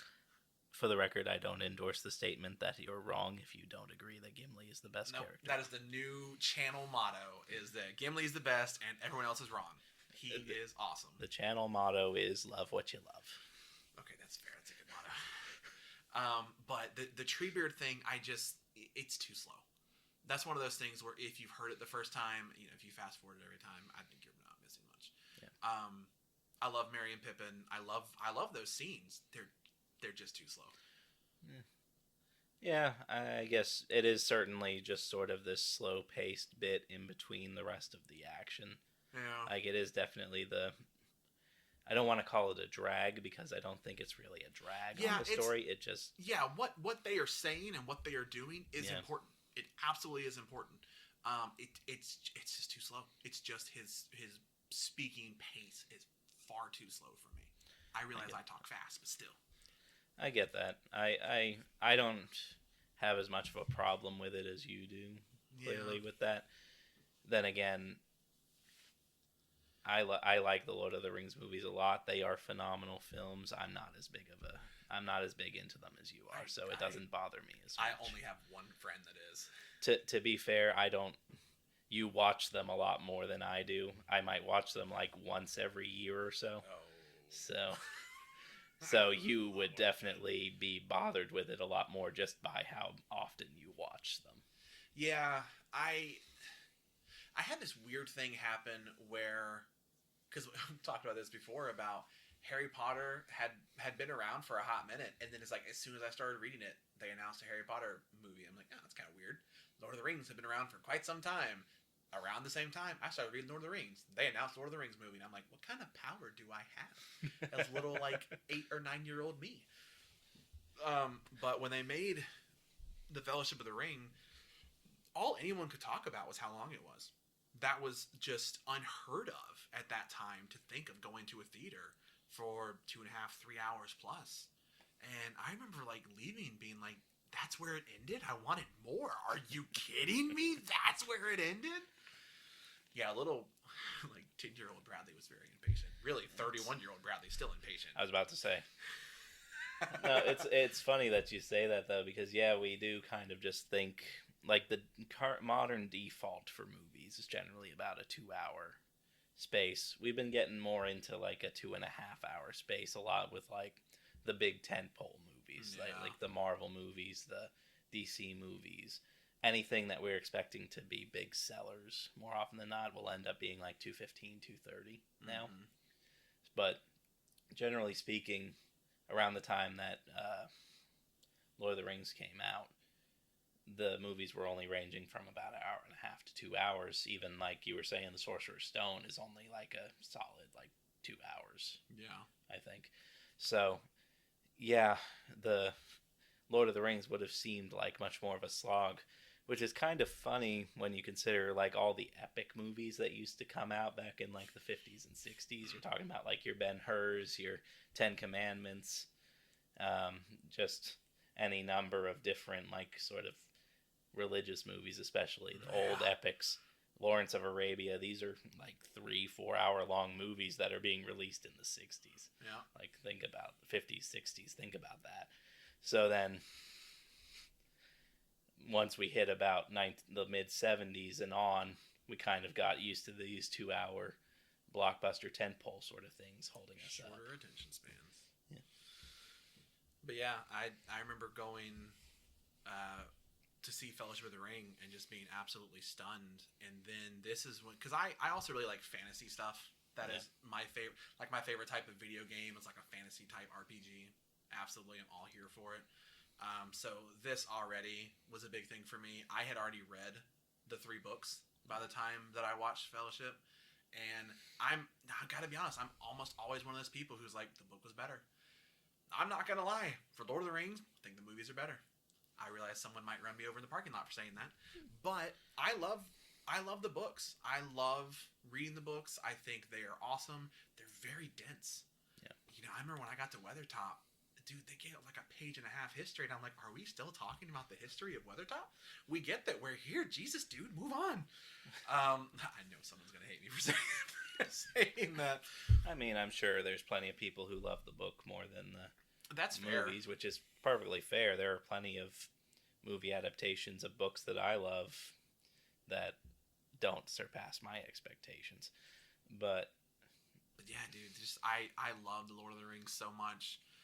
Return of the King is pretty close. I think it's maybe a bit more epic, because you've got Minas Tirith, you got the Pelennor Fields at the same time. You got a little bit of the fight with Osgiliath as well. But dude, it's Helm's Deep. Also, my favorite. Oh god, the Lord of the Rings music. Oh god, the music's so good. My favorite themes are all the Rohirrim and Rohan themes. They are all. This is my favorite music. Oh my god, I love it so much. I absolutely love King Theoden. I love Karl Urban. Love seeing him in this movie. Oh my god, I love it. I love the Uruk-hai as opposed to just the regular orcs. I like seeing them in full armor, matching weapons, having the strategy behind it. God, I love Gimli so much. He has so many fantastic lines in this movie. He and Legolas doing the contest in this movie is fantastic.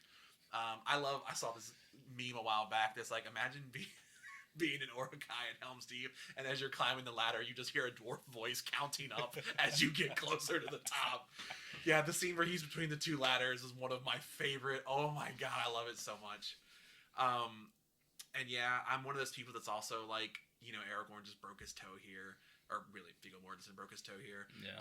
The only time in specifically Lord of the Rings, not in the Hobbit movies, but the only time in Lord of the Rings that you ever see Legolas use an actual sword and not a bow or one of his knives is when they are on their horses coming down into Helm's Deep right before Gandalf shows up. Yeah. Fun fact of the day.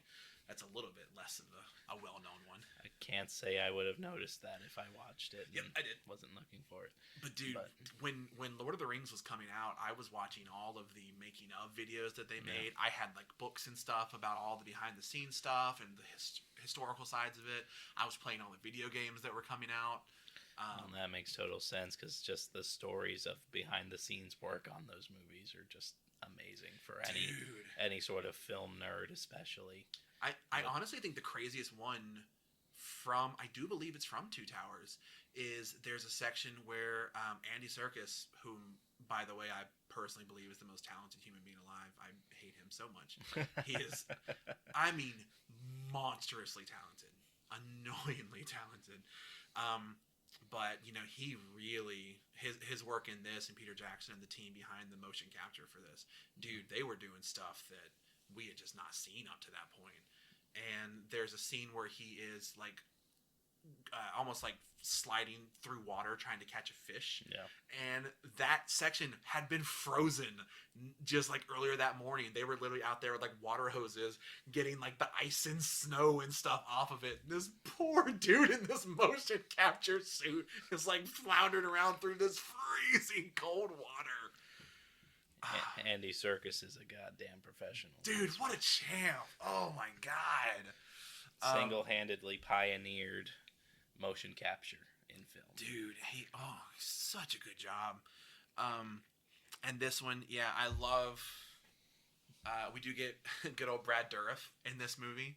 That blew my mind, because that was one of the characters that I watched for years and was just like, yeah, he's Wormtongue, got it. And then I got back into Child's Play like a year or two ago, and I was like, wait a minute, I know this guy. You looked up, you're like, oh my god, Chucky was in freaking Lord of the Rings. Are you kidding me? I love it so much. I enjoy it when you get those little connections that you're like, oh my god, how did I never notice that it was that person? Yeah, just had that one with RoboCop and Star Trek yesterday. Watched that movie for years. Had no idea. But yeah, dude, the Two Towers is just, it's so good as well with the way that it is paced throughout. Like, at no point am I ever like, I really don't want to be watching this, or I want to be somewhere else. It's everything is just right. Yeah. We've still got our cast of characters from the first movie, the ones that are still alive, and you get to kind of watch a lot of their stories sort of slowly come back together. You do get the return of Gandalf, now Gandalf the White. Fantastic scene. The Ents, I think, are really cool. I said the thing about Treebeard talking slow. I do think that, but I think the Ents themselves are cool. I like how unique they look. It is funny that the tree with the beard is Treebeard. Cool. I saw there's another funny thing where it's like J.R.R. Tolkien naming things. A mountain that's a bad place. Mount Doom. Got it. He's a tree with a beard. Treebeard. Well, it doesn't have to be complicated. It doesn't have to be complicated. Tolkien's entire purpose for writing the Lord of the Rings was twofold. Number one, he had made up this entire language that he wanted to make into a story or get recognized, and by God, he did it. And also, it was in a lot of ways to just sort of, I don't want to say cope with, but also just translate his experiences from fighting in World War I and the horrors that he saw. And because World War I was brutal to the people who served, trench warfare and all that. So he really translated that onto the page. The camaraderie, the brotherhood, the desire to take your brother in arms and take him the whole way to the destination and try to just make it through the fight. Yeah. And as I said, I'm not as big of a Lord of the Rings guy as you are. I do love them. I do appreciate them and the art form that they have. They are... No movie is perfect, but they are some of the more perfect films out there. 100%. And I can absolutely appreciate everything about them. Yeah. They are phenomenal. They are perfectly cast. I can't think of one bit of casting that was out of the way bad in those movies. They had brilliant actors. Oh yeah. In it. The music is phenomenal. The way that Howard Shore utilizes the music across the trilogy, especially thinking about some of the leitmotifs that he uses. The Fellowship theme being so big and bold in Fellowship, and then as the Fellowship breaks apart, that never completely plays in full until they're finally together again at the end of Return of the King. And it's just, these are the kinds of things that I nerd out on because this is why I love film so much. Dude, the music in this, the only movie I can think of that like one-to-one, like soundtrack wise, comes even close is Braveheart. And I've just got such a soft spot for the music of Braveheart. But dude, yeah, nothing for me beats out the music for Lord of the Rings. It is perfect. It really is. And yeah, the idea that I can close my eyes, hear any bit of music, and be like, the Shire. Yeah. Gondor. Got it.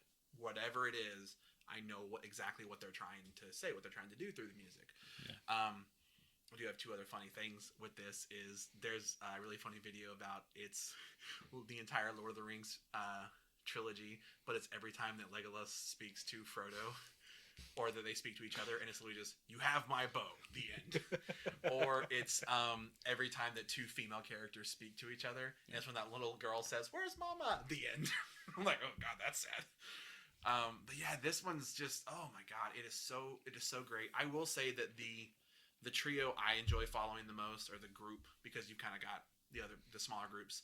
Yeah. It's definitely Legolas, Gimli, and Aragorn. Yeah. That's my favorite. Gimli is my homeboy. I love him so much. Yeah. He's just so great. And yeah, just Helm's Deep is just the best, man. It is absolutely fantastic. The different levels of fighting you've got, the elves showing up when they do. Fun fact, if anyone is watching this and you see the commander of the elves, you're like, huh, he looks familiar. If you happen to like The Legend of the Seeker, he's the guy who played Darken Rahl. You're welcome. He was also in, I think, 2 seasons of Spartacus. He is not a good character in either of those shows. He is the bad guy. That's one of those where I was watching it, I think maybe Legend of the Seeker, and being like, I know this guy. What do I know him from? Because he's not in that movie particularly long. He is in Fellowship as well, but he's just that random elf that shows up a couple times. yeah. I mean, he trades words a little bit, but I mean, yeah, and then he, has a semi-poignant death. yeah. But it's just good. I don't know. There's also something for me, fight-wise. I love the idea of them being up on the wall and fighting like dudes off the wall. I don't know. There's just something about that style of warfare that I really, really like. Minas Tirith, we don't really get that as much. It's most of the fight we see is once they break through the door. That's the fight.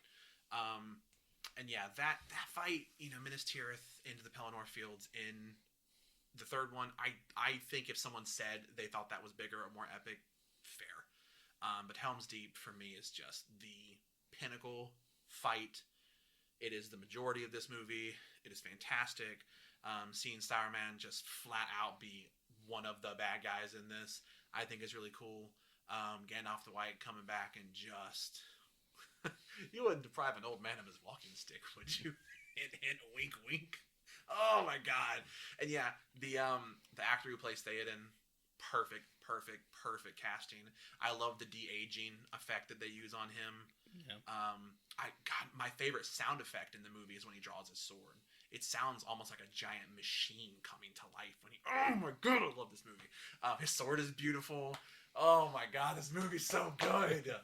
I can't, man. I can't get over it. There is one fun movie mistake in this, though, is whenever Merry and Pippin are with the orcs and the Rohirrim come upon them, there's a scene where Pippin, his hands are tied. He rolls over and, like, screams as a horse comes down. You think his hands are untied at that scene, and then, like, right after, his hands are tied again. That's a big thing, man. Chris and I used to be all about movie mistakes. I think Jurassic Park for a long time held like the world record for the most movie mistakes. And continuity errors, yeah. Yeah, but that one I always kind of enjoyed. Maybe the only thing I don't like about this one as much is Merry and Pippin. Most of the time we spend with them is them on Treebeard. I kind of like those characters to be a bit more active. They're both very funny. They're both very lovable. Yeah. That's the only thing for this one I'm a little but dude, the movies, they're just fucking perfect, man. I just love them. But yeah, Two Towers is ultimately, I think, my favorite film of all time. Rocket Man is, I think when we talked about this list at first, that was the one that immediately came to mind. Two Towers is probably the movie at this point in my life I've watched the most. If not, it's pretty freaking close. Yeah.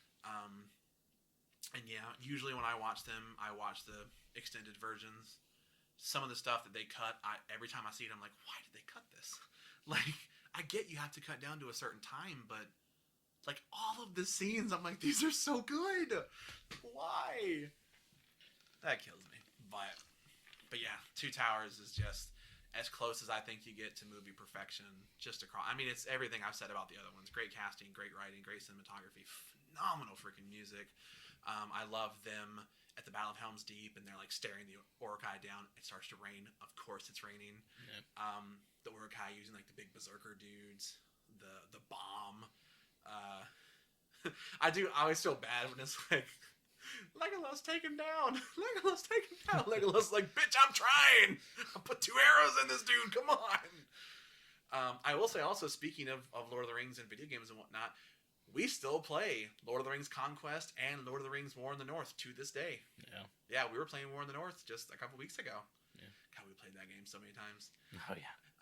The opening level of Conquest for the like good guy campaign is the Battle of Helm's Deep, and I always love when the one berserker dude makes it through, because it's like the battlefield is empty, the wall is empty, this one dude comes up and just huddles down and it blows up. The way it looks ridiculous. Yeah. Oh my god, but it's so funny. But yeah, this movie, it is perfect for me. Not a thing in the world I would change except make Treebeard talk faster. But even then, I can roll with it. It still works for me. But yeah, that is my favorite movie of all time, and I don't know if anything is ever gonna top it. Yeah. Yeah, Rocket Man, pretty close.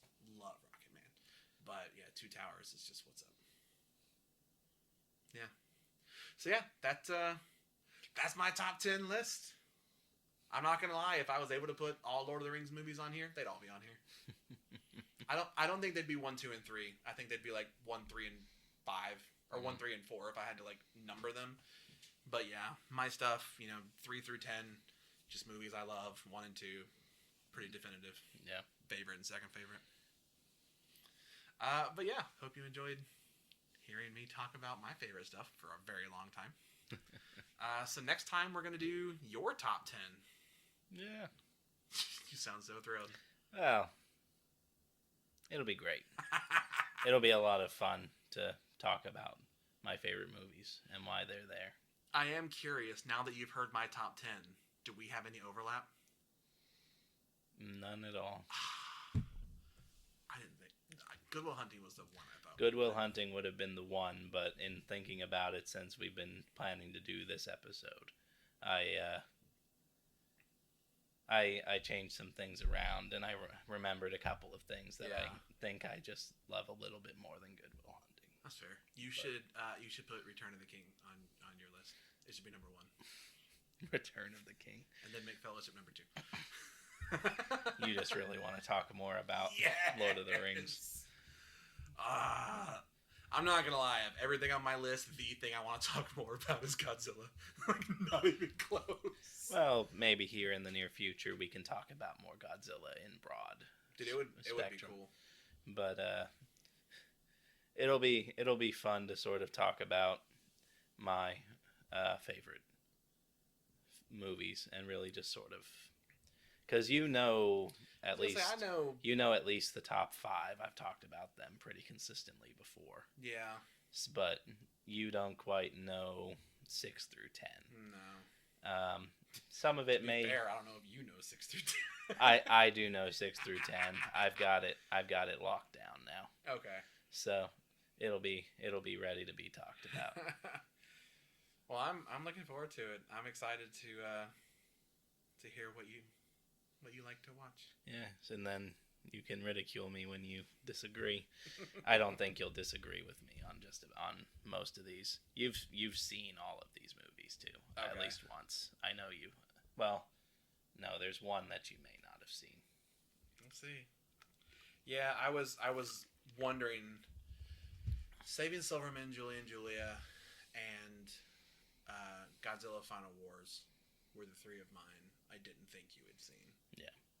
Julie and Julia, maybe I thought you had seen. That was the one that would most likely been one that I would have watched. Yeah. Out of the ones that you had that I didn't. Yeah. No. That's fair. But yeah, so we will, I guess, come back next time with your top 10. Yeah. But for right now, I'm Bradley. And I'm Brendan. And this has been Story Proof.